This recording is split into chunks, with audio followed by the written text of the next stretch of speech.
Sa totoo lang, ma'am, pag natikman yung ang native chicken, naku, kahit isa makain mo, hanap-hanapin mo. Masarap talaga ang native chicken. Binabalik-balikan ng customer namin.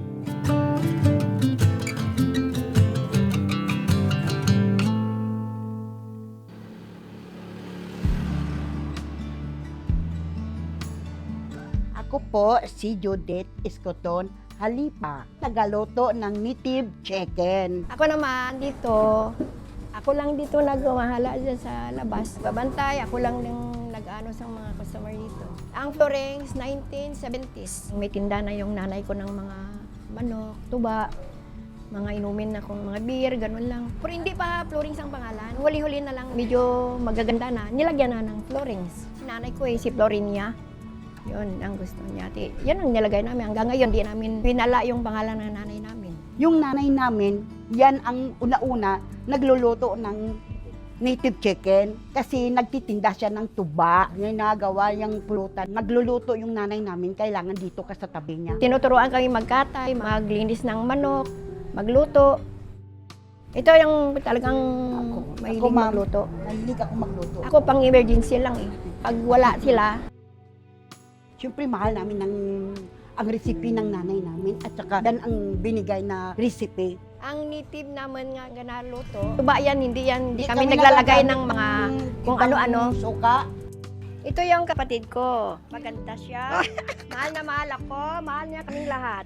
Gusto ko lang i-share na yung isa sa mga siguro masasabi ko na sekreto. After nila na linisan, pag ready na yan, salang kaagad or luto kaagad para mas masarap. Una, maglagay ako ng mantika. Tapos, magigisa ako ng bawang, sibuyas. Pag nag-brown na yung bawang at saka sibuyas, ilalagay ko yung fresh native chicken. Tapos, lagyan ko ng suka na tuba. Lagyan ko ng istwete. Tapos, tuyo. And then, lagyan ko ng magic sarap.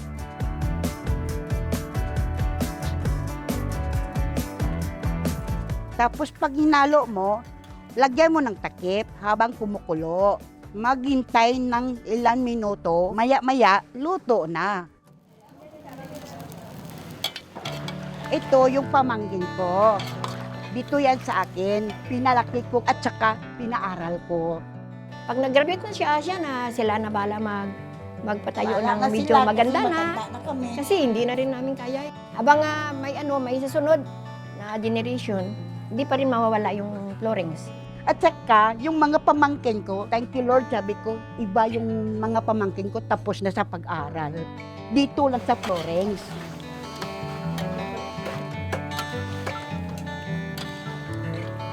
Sa totoo lang, pag umaga, yan ang inuuna ko na lulutuin kasi pag pumapasok yung customer namin, hinahanap na ang native chicken.